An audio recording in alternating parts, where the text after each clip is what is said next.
Hello, welcome to Hair Talk by Mary Hames. This is going to be my weekly podcast kind of thing. So in this podcast, I would like to talk about the hair industry and how I came into the cosmetology field and the experiences I've had. There's so much into cosmetology. There's good, bad, ugly, everything. So let's get into the first podcast. So, what got me into the field is I've always had the interest. I'm a third generation hairstylist. My mom was a hairstylist, my grandma was a hairstylist, and I have cousins that are hairstylists. And it just kind of interested me, and I was always wanting to be in the field, but my life took a different turn. I decided out of high school that I wanted to be a CNA, a certified nurse's aide. And so I worked as a CNA for 5 years, and it was one of those things that I couldn't get out of it, really. And until I just finally had enough with COVID and everything, I just decided it was time for a change. I was a mom and I wanted to be able to have mom hours, and if something would come up, I can arrange my day to where I can help be with my kid. With being a CNA, I would have to find coverage or find someone to cover me, and I wouldn't be able to get to be a mom. Or I would, but not in the sense of how I want to be a mom. And I've always loved everything to do with the hair industry, and I was always playing with my Barbie's hair, always playing with hair in general. It's just something I've always been into and I grew up with, and I loved it. So kind of going back into 2021, I decided, spur of a moment kind of decision, kind of like, you know what, I'm going to enroll into beauty school. And my husband, well, he was my fiance at the time, he's like, yeah, do it. Let's do it. You can go to beauty school. We're finishing up in Ames. And it was almost his end of the chapter of college and my beginning. We ended up graduating the same year and finishing out in the same year. It's just he was a couple months ahead of me in his degree. So, sorry. I just figured it was time, and it was just time for me to take control on what I wanted and to stop playing the CNA, or, with COVID and everything was horrible, and it was staffing shortages were just not great. So I start school in April of 2021, and I go in for my first day, and it was just an amazing experience. I just knew this is what I wanted to do. There have been ups and downs, but I just knew it was something I wanted. I didn't think anything about it. I just figured, you know what? It's time to do something for me, and this was going to be fun and entertaining, and it's going to be hard. It was going to be a challenge, and I love challenges. I'm a big puzzle girl. I love anything that's a challenge. But going into it, I didn't know what to expect. I didn't even know how to use a curling iron. It was just kind of one of those experiences that I walked in the door and I was like, okay, this is what I want to do. And it was kind of humbling too. There's been some humbling moments. Just kind of thinking back, I had a meltdown over a curling iron.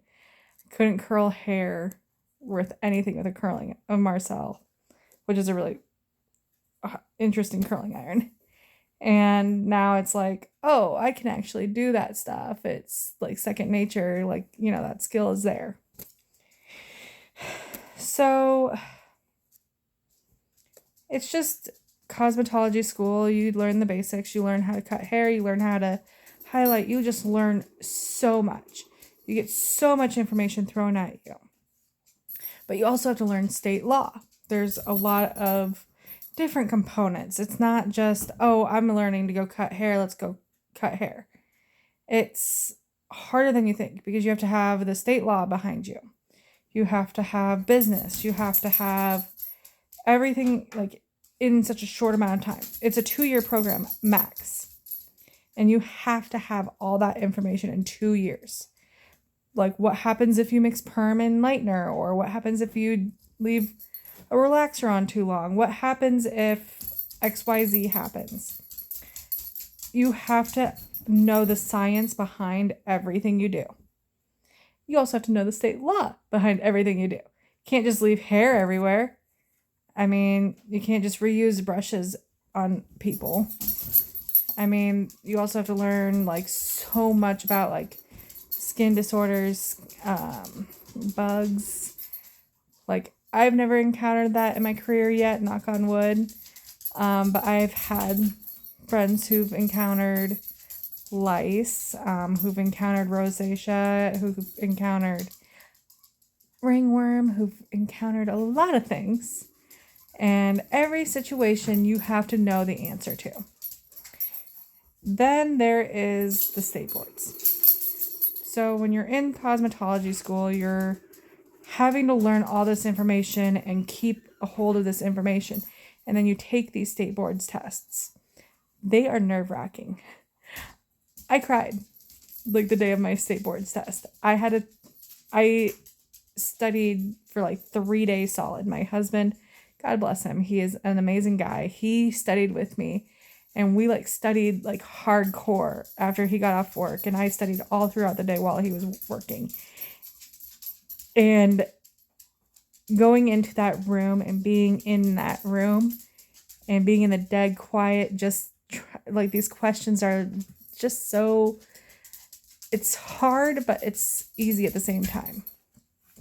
Because you have to pick the very best answer, right? So it's just, the state boards were just something different. And I don't know, it was just a lot in that experience. Like very like sorry. Lost my train of thought for a second. It's a very hard topic to talk about because there's so many things I can't talk about in the state boards, but you have to remember like state boards is like 85%, like in Iowa at least, 85% like Iowa law and sanitation. Then there's like perms or stuff like relaxers or nails or whatever. And you have to pretty much have everything memorized because you don't know what you're going to get. And then just kind of learning from experience, like getting experience is kind of interesting. Like I had one job where I got let go because it was right out of beauty school and I just didn't understand hair cutting. Hair cutting is not like, it's a skill. It's an art. And when you're first starting out, you're like your brain is just on the fraz because you're just thinking, oh my God, what if I mess up? You're not confident. You're just scared. I mean, nerve-wracking, right? So I ended up getting let go from my first job. And it's because I could not get hair cutting done or down the way that company wanted it. And there was such a stigma on how that company wanted their haircuts. They wanted you all to cut every single head of hair the same way. Like, doesn't they wanted you to cut it the same way, carbon copy, doesn't matter, growth pattern, doesn't matter anything. And it just basically took it away from school and the experiences I learned in school, because in school you cut with a growth pattern. Like for me, for example, like if I were to cut my own, not cut my own hair, but if I would be a guest, I would expect my part line to be right here.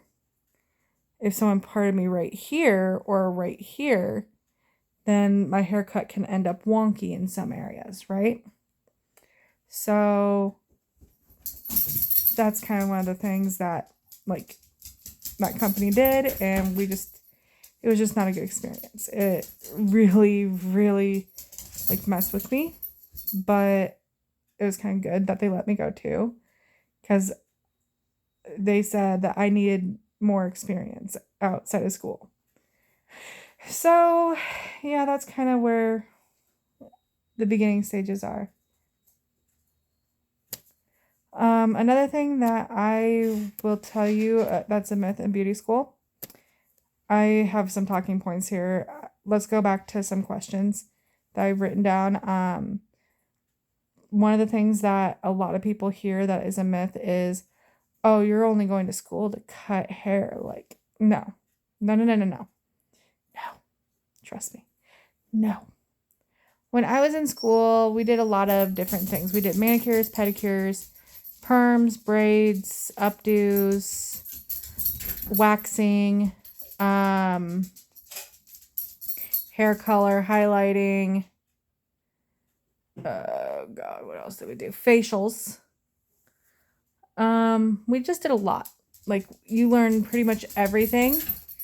The only thing a cosmetologist can't do, we can't do massage therapy. Like, all over massages, unless if we're a massage therapist. And or chemical peels or dermaplaning. Anything with that's the only difference between a cosmetologist and an esthetician and massage therapist. Is there certain things that we can't do. But we can give a scalp massage, we can do like pedicures, manicures, but we just can't do like the in-depth massaging or whatever, unless if we're licensed in that. Just some other things that we can't do is like chemical peels. We can't do extractions or popping pimples. It's just our licenses don't allow it here in the state of Iowa. So,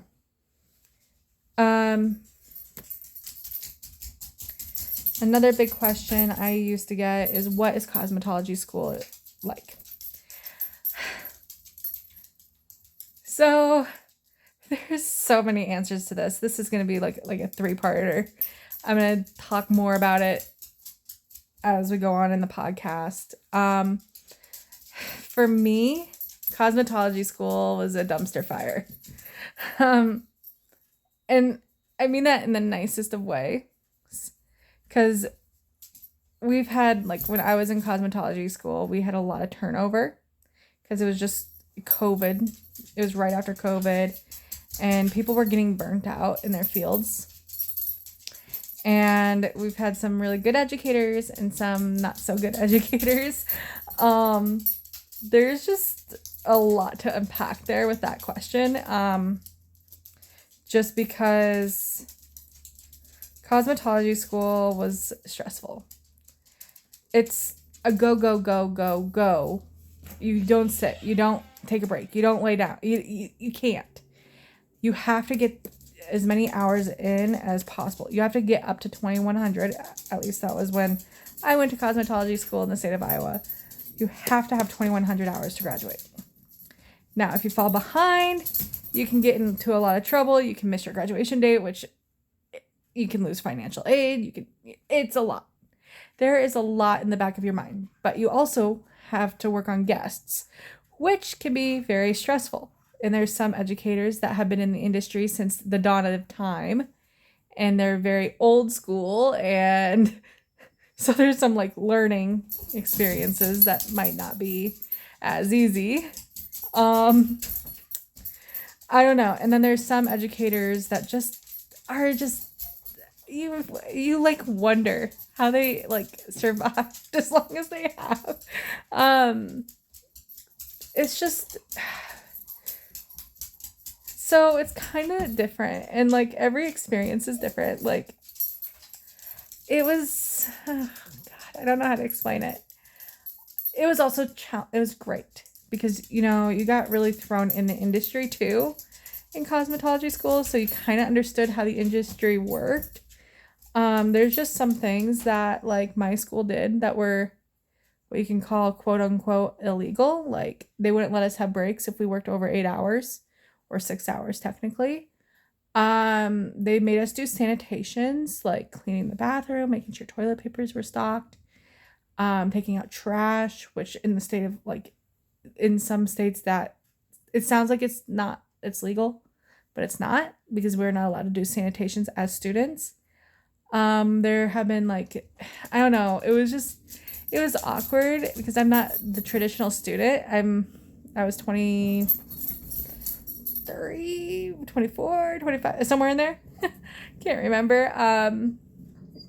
So I was a little bit older. So going through cosmetology being a little bit non-traditional, it's kind of weird, but it was kind of fun too. And that's kind of like the bare bones. Like, I don't know that's like the best way I can describe going to cosmetology school. And then another question that I have been asked a lot, what are some experiences that have followed me throughout my career from Cosmo School? I learned what kind of stylist I wanted to be versus what stylist that can be. I've had, like I said, an educator that should not have been a stylist as a stylist.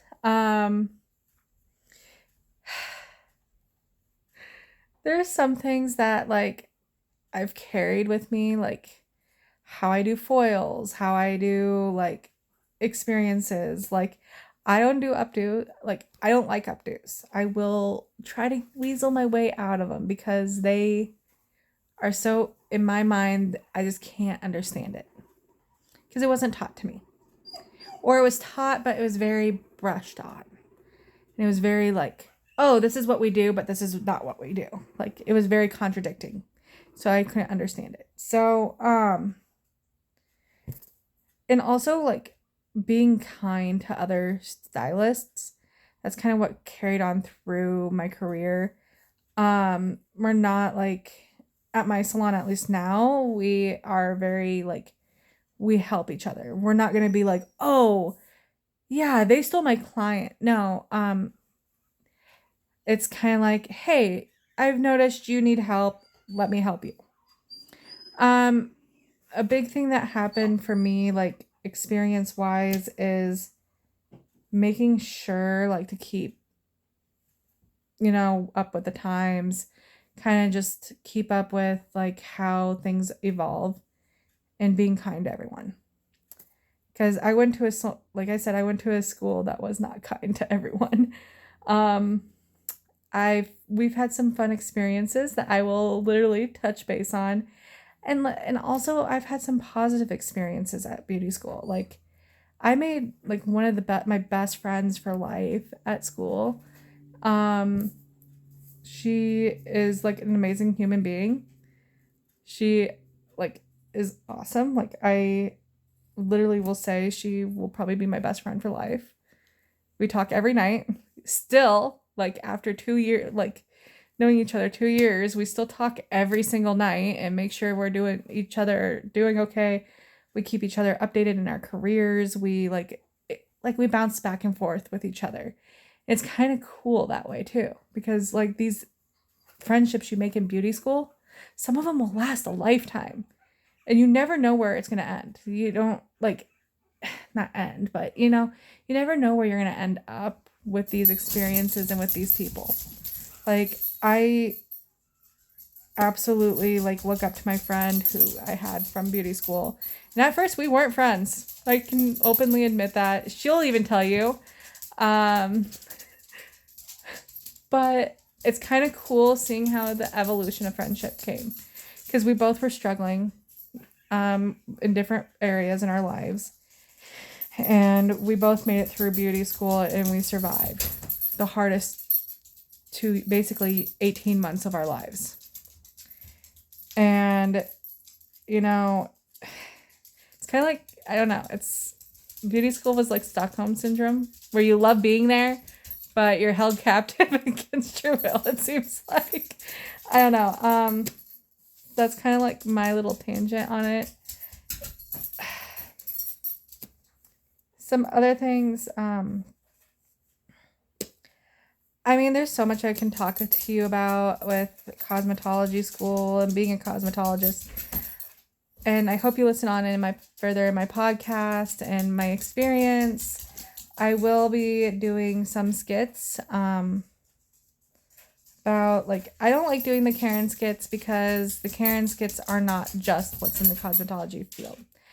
I've had some really awesome clients that I absolutely love, and we will talk later about that. And our next podcast is going to be like beauty school culture. So that's going to be next week. And that's probably going to be broken up into many parts because there's a lot to unload there. Thank you for listening, and have a fantastic Monday or fantastic week. All right.